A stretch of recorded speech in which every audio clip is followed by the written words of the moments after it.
So I've been making games for about 20 years. I've worked on just about every platform since the Game Boy. And at Other Ocean, we've worked on a lot of games. Probably worked on about 120 games. The guys over here in the Emeryville studio have worked on games with Capcom like Street Fighter. Working with Paramount's been great. We really trust one another. So when we were setting out to do this game and do something a little bit different, they understood it 100%. We chose to go with 2D for War of the Worlds. We could have easily done a 3D side-scrolling game. This game is a love letter from us back to Flashback and Out of This World and Heart of Darkness. These games came out around 1991, and since then, the gaming industry has changed dramatically. Mike has managed to keep a really firm grasp on what made those games great. What gave those games a very distinct look was this method called rotoscoping, where they would actually film live actors against a solid backdrop and do all the moves in the game and then draw over that. In today's gaming world, a lot of people use mocap, a lot of people use a lot of 3D models to do their animation. We felt that that just wasn't enough, so we decided to go ahead with rotoscoping because it's very specific to this style and to this genre. The other reason to go with 2D on a technical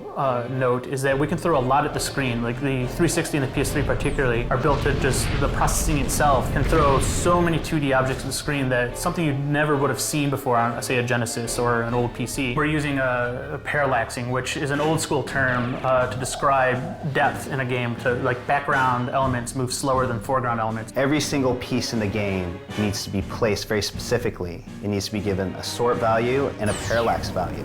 Where in 3D games, you just place them in the scene and the engine does it all for you. And our game has about 250 layers of parallax at our disposal. And a lot of the older games would have about 4, maybe 3. This gives us the illusion of 3D without being 3D. If we were working in 3D, the engine would take care of everything.